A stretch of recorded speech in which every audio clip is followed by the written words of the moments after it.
Welcome to Unprecedented Destination Success, the podcast that uncovers the secrets to building unprecedented and unstoppable success with your WorldVentures business so you can live the life of your dreams unapologetically. Never miss an episode. Subscribe at unprecedentedtv.com or just click the link in the description below. I'm your host, Davide Di Giorgio, and I'm on a mission to bring you the everyday, extraordinary people who've risen to the top.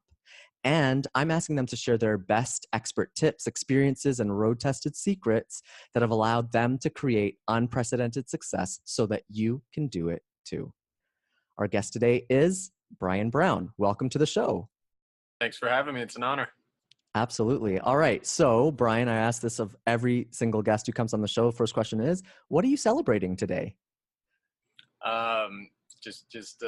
Being alive, being with family, doing what I want to do. That's what I can celebrate. That is an amazing celebration. I love it. All right. So let's start off with some rapid fire style questions here. So where do you live? I live in Denver, Colorado. Wonderful. Lots of action happening in Denver these days with WorldVentures. That's for sure. When did you get started with WorldVentures? I got started 11 years ago when I was 22 years old, going to school at the time, here in Colorado.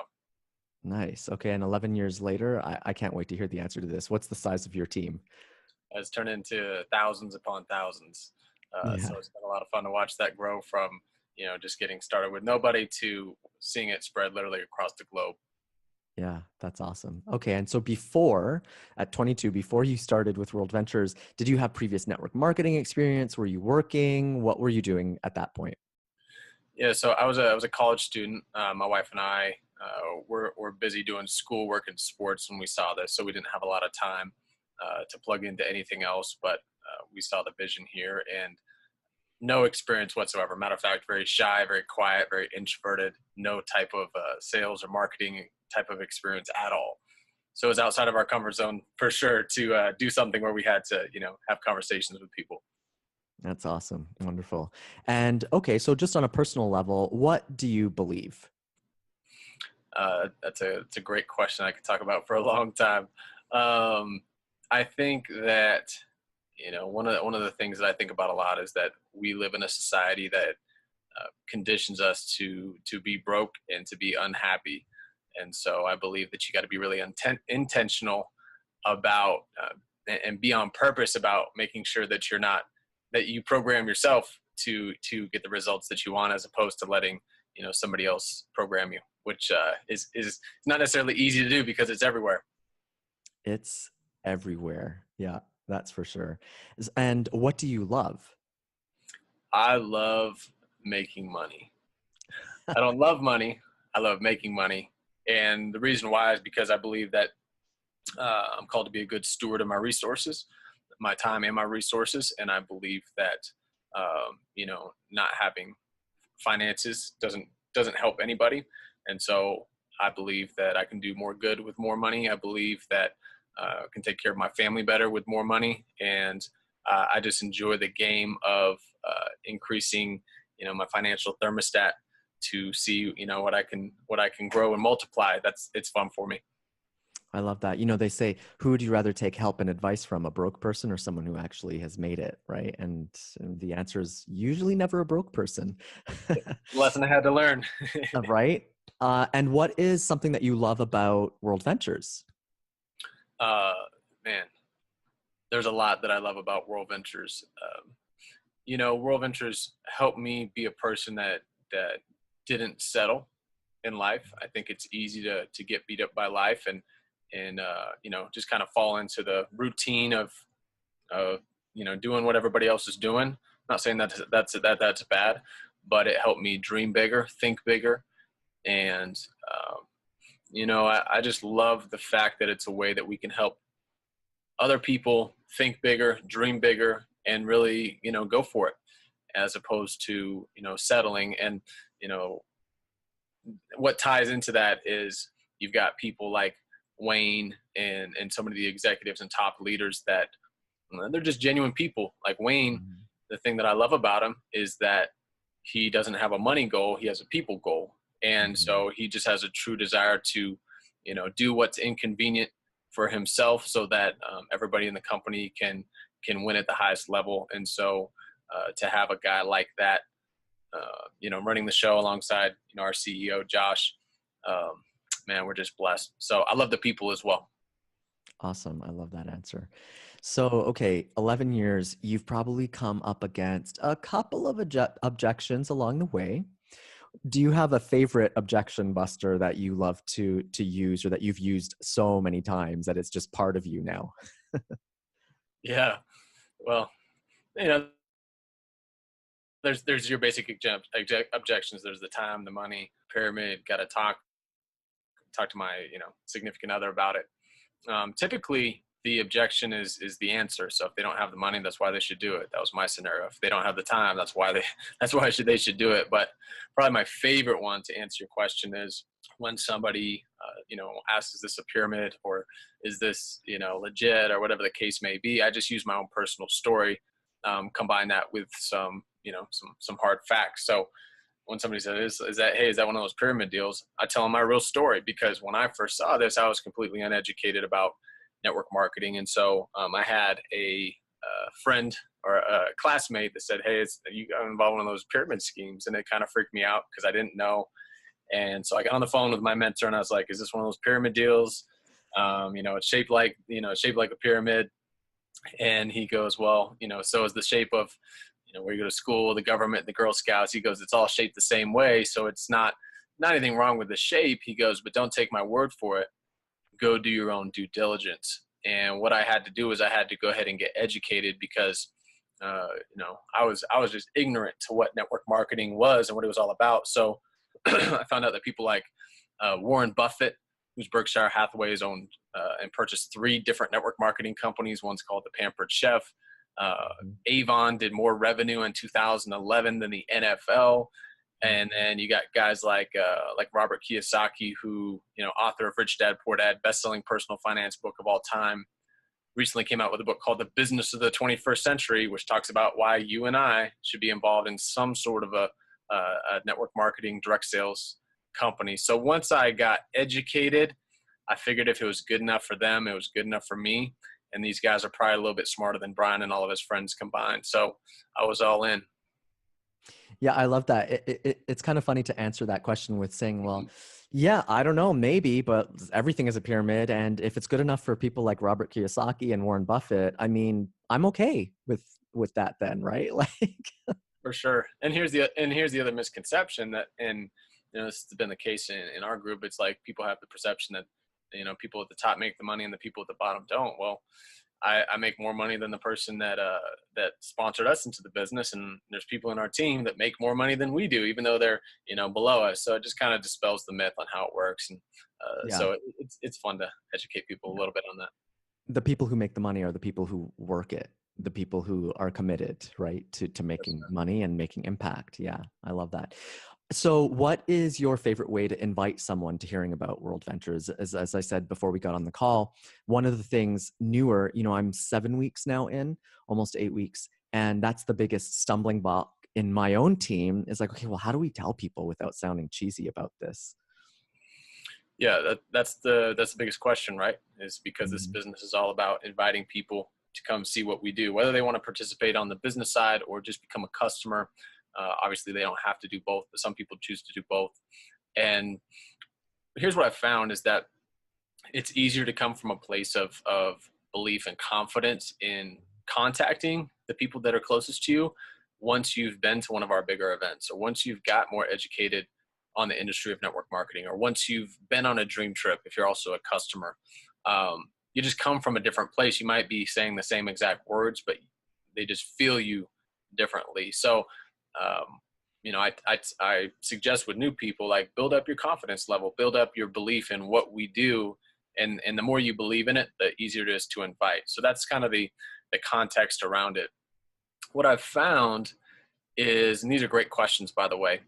I love how well thought out they are.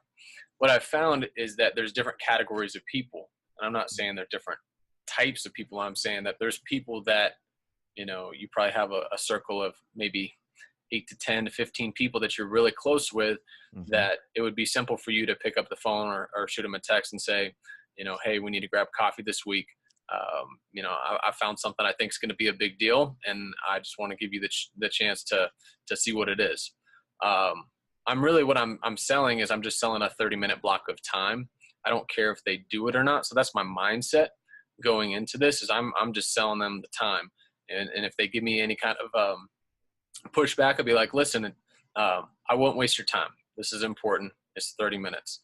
And so you can do that with the people that are really close to you. But beyond that, let's say this is somebody you haven't talked to in 10 years or somebody that you meet on the street. There's different ways to go about it. But one of the things that I've found that tends to work well is I'll have somebody, they ask me, what am I doing, or what do I do?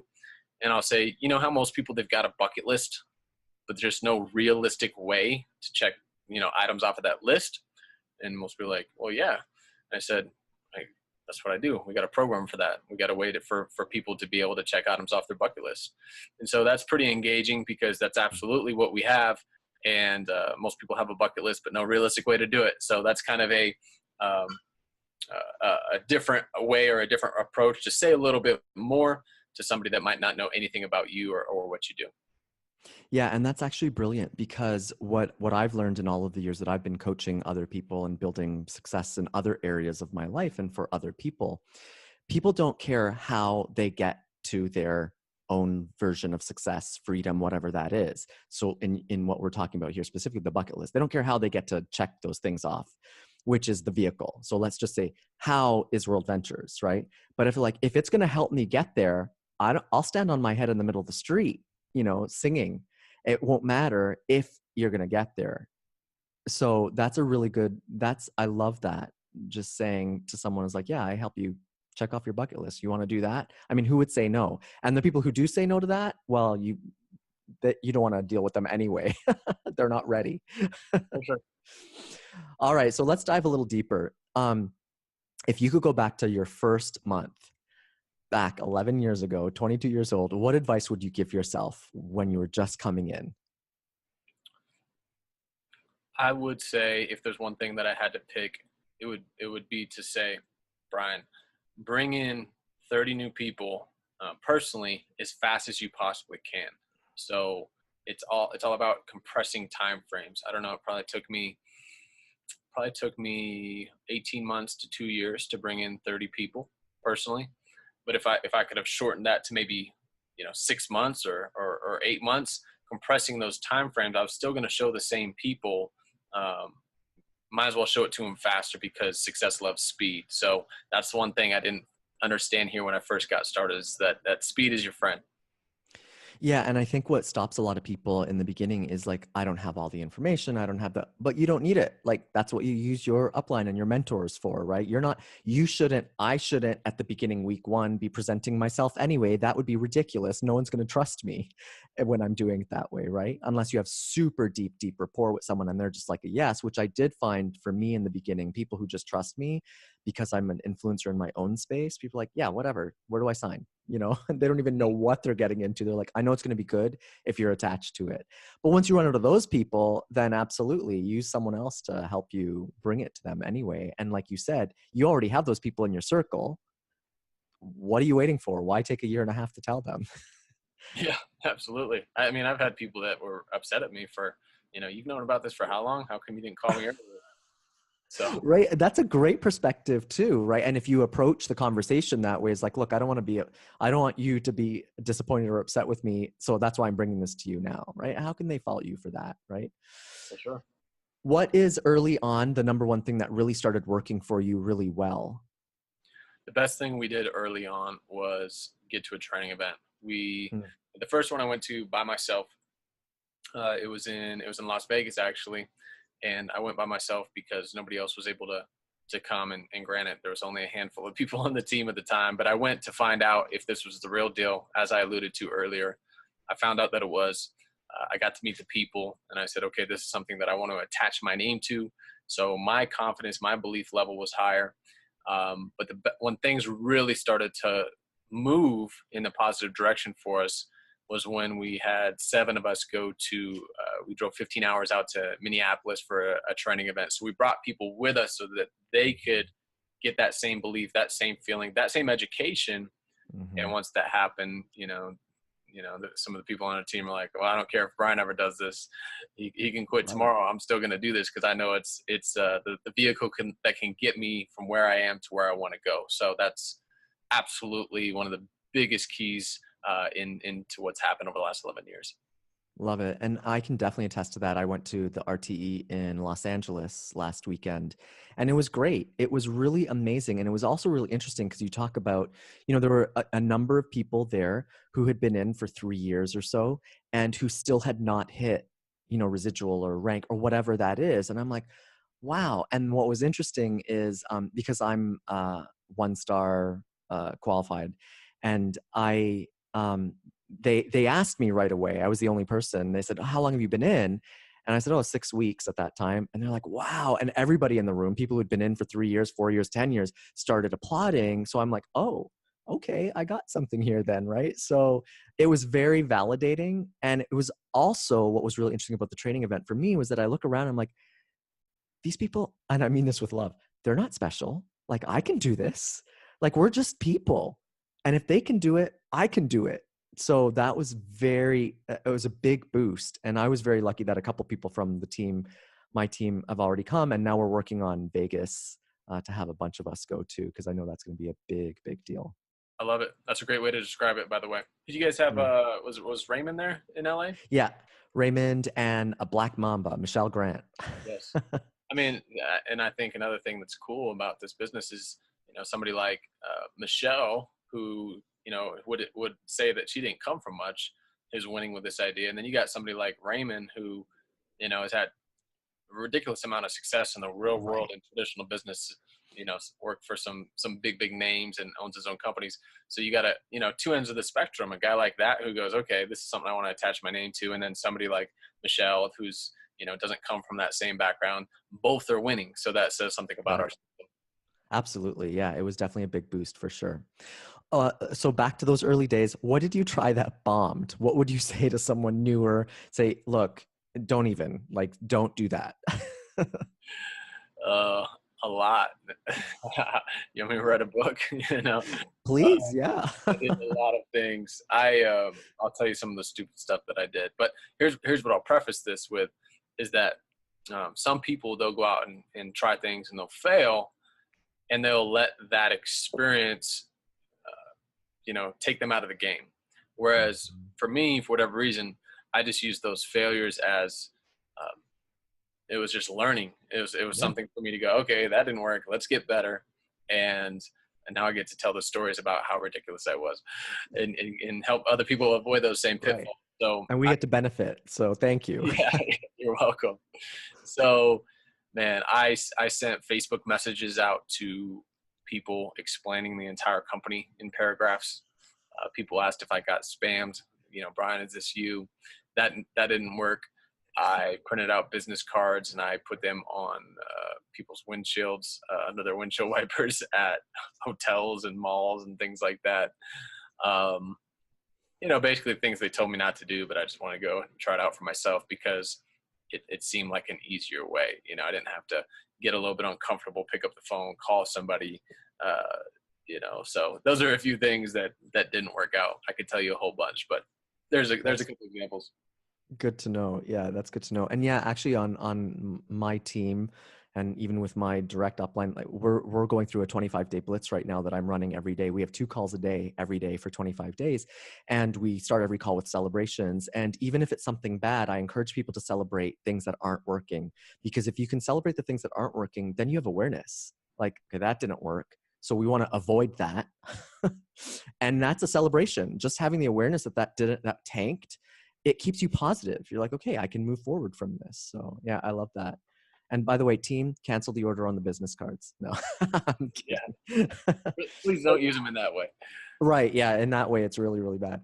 Okay. So what about some of the great successes? And these could be some people that you want to give a shout out to also. Some of the great success stories, someone that just ran with it. They're like, ooh, wow. Okay. You said there's some people who are, even doing better than you, or whatever the case may be. What are some of the highlights along the way? I think, at a most basic level, it's fun to see people that are, going on vacation that have never been on a vacation before, people that never had a passport before that now have it, filled up with stamps from different Mhm. countries because of WorldVentures and because of, the team that we've built and customers being able to do that. That's fun to see. That's fun to watch. Um, it's fun to see, outside of WorldVentures success directly, people who have plugged into our training and professional development systems who've gotten promotions at their jobs or Mhm. have attracted a better, spouse into their life because of the person that they've become. That's fun for me to see. When you talk about WorldVentures specifically, there's a lot of stories. We've had 23 people earn over six figures part-time with this business in our organization. And, there's other, people that are winning at a high level. I like Mark and Sarah Wabanga, for instance. They showed their first 59 people who all said no. And the 60th said yes, but then quit the next day. That was their first experience in WorldVentures, but they persevered, and now, they've made a good amount of money in WorldVentures. We'll just put it that way. Hit the rank of regional marketing director in our company. Nick and Danielle Greco, who I believe they were on your show not all that long ago.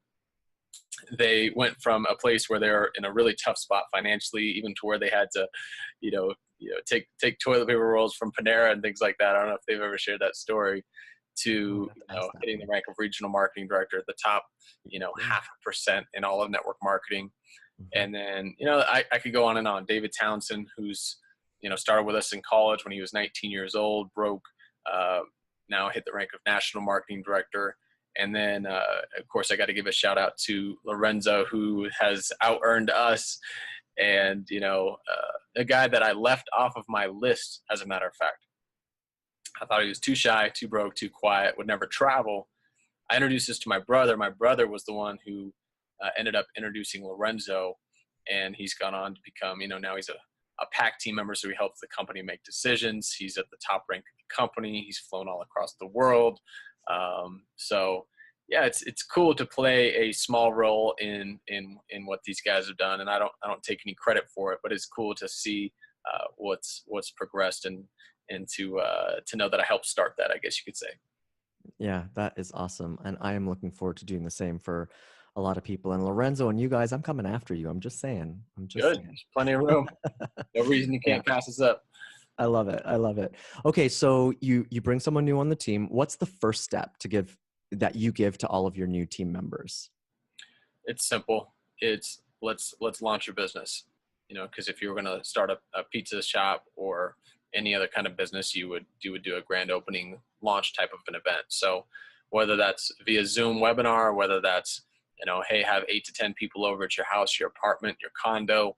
Let's just start getting this in front of your closest people as soon as we possibly can. And if we want to meet some for coffee before that, that's cool. But let's put something on the books. Not everybody's going to be available, but let's schedule it, because when something's scheduled, then you're committed to it. And, that's how you launch your business. And so that's the first step. The first event might not always be a success. My wife and I, when we first started this business, we invited probably 70 to 100 people to our first launch event. We had 3 show up. One was my mom, one was her mom, and then there was another guy who's there that basically told us that, this is a true story. He said, I'm not going to do this. He goes, I have better opportunities. And then he went on to become a bug exterminator. True story. Nothing Okay. wrong with that at all, but that was our first event. Yeah. Nobody liked what we did, but we did another one. Yeah. And I like what you said, actually. For me, the real gold nugget is start your business. Like, if you look at it like a business and you treat it like a business, it will treat you back like a business.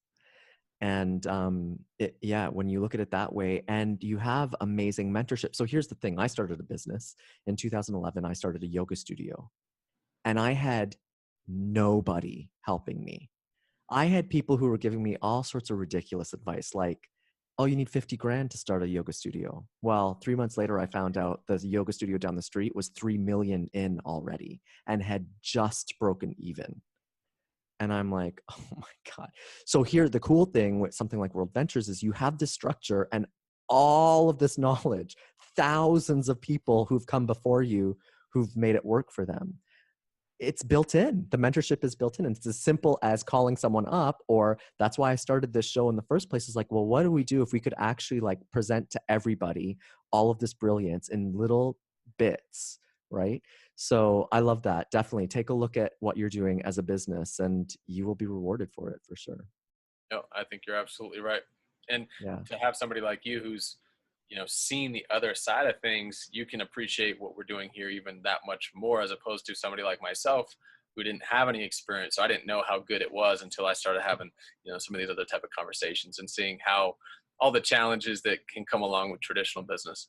Yeah. So speaking of challenges, over 11 years, you've probably hit the wall a couple of times. How many times would you estimate that you've hit the wall? And when you do, what's the number one thing that you've done over time to break through that wall? Hmm. I don't know if I could put a number to it. There's been a few big ones. Um, that's a great question. I think that partially it's a matter of understanding and anticipating that you're going to hit walls. Mm, Because if you think that those challenges and walls aren't going to come, I mean, you've already lost. In some ways, it's like they're going to come. It's like, what do you do to react to them? And I think part of it is understanding that my philosophy always was, and this is what I learned from my mentors, it's like you could go do something else once you hit that wall, once you hit that challenge. You can go to a different industry, you can go to a different company, you can go do something else. But the thing that you're bringing to that next idea is you, and you're the common denominator. So anytime I hit one of those walls and those challenges, you're going to hit them at no matter what level you're at. It's like, okay, what can I do to raise my level of leadership? What can I do to think bigger, to get around people that can help me solve this problem that have maybe been here before? Those are some of the things that I think about, because you can only grow the size of your organization to the level of your leadership. So it comes down to looking in the mirror and saying, okay, what do I need to do to get better? yeah. And I always tell people too, something that I've learned over the years is, even more importantly, that goes along with what are you going to do, is who are you going to be in order, how are you going to become that leader? And do you want to be a leader, or do you need a leader, right? And do whatever it takes, turn yourself inside out to get there, if that's what you really want to do. Um, so over the years, I'm sure you've like developed all sorts of hacks and tricks, and you've learned things along the way. Do you have a favorite hack or a trick? It could be something about the comp plan, could be something about ranking up or enrollment that is useful for sharing. Hmm. I would say one of the most a hack for building this business. This is a people business. It's a volunteer army. That means that you don't pay them to stay here. They can go do whatever they want to do. So this is a relationship business. And so it's like, I care more about a team member. If they go put in sales, great. We want to help them do that so that they can win, so that they can bring on more customers, more people can, have more success, have more peak life experiences. But if all you focus on is how much they produce, I think you're going to miss the boat, and you might get some short-term success, but long-term, it's not going to do it. So for me, and I've learned this from people that have come before me, it's about, really caring about the people that are in your organization. That doesn't mean doing everything for them. It doesn't mean spend the same amount of time with everybody, because you should be spending the most amount of your time with, the people that are producing the most. It doesn't mean that you love people different. It just means that you need to work smart. If you're running a basketball team, you wouldn't play the player that never showed up to practice. You're going to play the player who's, got the skills, that shows up, that does all the right things. So, what would I do? Just become friends with people. There's people that I've met in this business that I didn't know prior. I meet them. They're people that I like. They're people that I care about. They're people who their goals are my goals. And it's important for me to see them achieve them, however that takes place. So, learn how to truly care and become friends with people. Yeah, I love that. It is so important. Relationship and rapport trumps everything else, because at the end of the day, like we need each other and we want to hang out with people that we like. And when you really look at it, like so far, right, the early success in my own WorldVentures business is all people who they didn't need an explanation. They were just like, David, if you're in, I'm in. Like, it's so easy.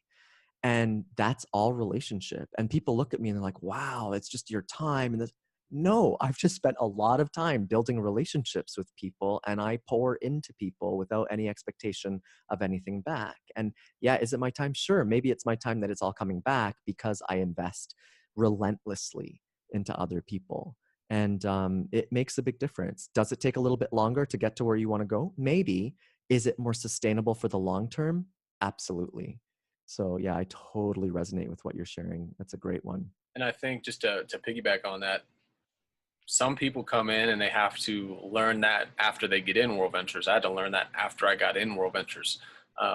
Somebody like you, David, who you learned that before, then you've kind of got those deposits in the bank, if you will. And so when you come into WorldVentures, that's already a quiver in your arrow, so to speak, or quiver in your bag, or however you put that saying. So you don't have to be that smart to do this business. But you bring that to the table. So when people start, it's like, everybody starts at a different place. Yeah, absolutely. So before we recorded the episode, we were talking about a favorite resource that you have. Do you want to tell us a little bit about that? Yes, there's a lot of things that I use. I'm somewhat analytical, so I use something called a one-page productivity planner, and so it's a Brennan Burchard resource, and basically it just helps you set up your priorities for the day, the people that you need to reach out to, your biggest 3 projects and what you need to do to move those projects forward. It's just helpful for me to see it in front of me every single day. Some people, so I have literally an entire stack. I'll have 365 pages. I print out one every single day per year. And some people are like, oh, Brian, you're wasting paper, you're wasting trees. And I'm like, well, at least I'm not wasting my life because I'm being on purpose with what I do every single day. Not that I'm perfect, but it's a tool that's helped me to be more on purpose with what I do, what's important to me. And then at the end of the day or the next morning, on the back of the sheet, something that I personally do is I reflect and write down what happened that day prior. Who did I connect with? Who did I add value to? What income producing activities did I make? Where did I grow? Things like that. So it's almost a to-do. It's a priorities, and then it's okay. Let me reflect on what happened that day. That's been helpful for me. That's great. And we will have a copy of that linked in the comments below. So everyone who isn't familiar with Brendan Burchard's brilliant work and the one-day productivity planner, you'll be able to check that out and see if you want to use that for yourselves. And so speaking of purpose and being on purpose, what is your vision with WorldVentures and your team, your organization moving forward from this point on? So I would mimic what Wayne says, our founder. He says, when people ask him that question, he says, more of the same. In 5 years from now, what are you going to be doing? More of the same. In 10 years, more of the same. So traveling, having fun, making an impact in people's lives, more of the same, making more money. So we just want to do that at a bigger scale with more people. And if that's what we do, then we'll be very happy. But as far as where we're positioned right now, WorldVentures has been around for, since 2005. Where we've been transitioning for the last 12 or so months to lay this new foundation to go to, into the billions per year in revenue. So from a timing standpoint, it's an exciting place to be, knowing that, okay, we've been able to have some success so far, but it's nothing compared to what's going to take place in the coming years. Yeah, it's definitely an exciting time. And I feel very fortunate to have come on board at this time, because I look at it teetering right just under the billion mark, right? And it's like, oh, what is possible coming up next? And who doesn't love travel? It's like an industry that's been around for a long, long time. So before I ask you for a final thought, I just want to say, Brian, thank you so much for coming on and sharing. And for the listeners, of course, don't forget to subscribe and never miss an episode. subscribe at unprecedentedtv.com, and leave some comments below. Give us some thumbs up. Ask some questions. If you ask some good questions, maybe I can send them off to Brian and he can answer them for you if you have any specific questions about how he has created success for him and his entire organization over the last 11 years. All right, so a final thought, Brian. For someone just starting out, maybe they're on the fence, maybe they're not so sure, what do you want to leave them with? And I'll say this, I appreciate you having me on the show. I think it's awesome what you're doing. I think it adds a lot of value to a lot of people, and so it's a privilege to be on. I just want to say that. I think that to the new person, if you're evaluating this for the first time, like if you want to do it or really engage, I think that, one of the quotes that always sticks out to me is, before you climb the ladder of success, make sure it's leaning up against the right building. So look at what you're doing right now in your career, at your job. And if you become the very best at what you do there, what's that going to look like in 5 years? The future is pretty predictable in some ways. You just look at somebody who's been there 5 years longer than you, 10 years longer than you, that's maybe a go-getter, and see what their lifestyle's like. Maybe the chances are they're working more hours. They're maybe working 60, 70 hours a week. They got more responsibility. Yes, they make more income. They have less time with their friends and their family. They're not living the lifestyle. So for me, I looked at this and I said, if I get good at this, I like what I see. People that have a passive residual income, that can travel when they want, spend time with people that they care about, and then bring other people along with them on their own schedule. So I think that's a starting point. It's almost like start with the end in mind. And for those of you guys that are already engaged, just give this some time to work, because there's a learning curve here. If you're going to become great at anything, it takes time. I mean, I'm sure some of you guys have heard about the law of 10,000 hours. You got to put 10,000 hours into your craft before you can master it. I don't know if it's 10,000 hours here, but I'll tell you, I'm still learning to this day. And just don't think that you're going to learn it all in your first week or your first month. You're going to have learning lessons along the way. But if you commit to getting good at something worth getting good at, just keep going forward. And I'll tell you, there's people that are for sure more talented than me, better communicators than me, better leaders than me, however you want to say it. But some of those people aren't here today simply because they didn't commit to just, going through the process. I just stuck around long enough to figure it out enough until, we started to build the lifestyle that we wanted. I love it. It's just really wise words. So many gold nuggets in that. And I just want to say that I'm very thankful that I'm leading my ladder of success on the same building that you're working in too. So, and it's an honor and a privilege to be doing that. I cannot wait to meet you in Vegas at the View. Brian, thanks again so much for coming on the show. I know that you're inspiring a lot of people, not only in your organization, but now through something like this and the other webinars and stuff that I know you're doing constantly. You're inspiring a lot of people to build their own dream lives. I know I've learned a lot, and I know a lot of people who are going to watch this are going to learn a lot and be able to implement right away. For the listeners, hey, thank you so much for listening and watching. I'm Davide Di Giorgio, and for me and Brian, see you on the next episode of Unprecedented Destination Success.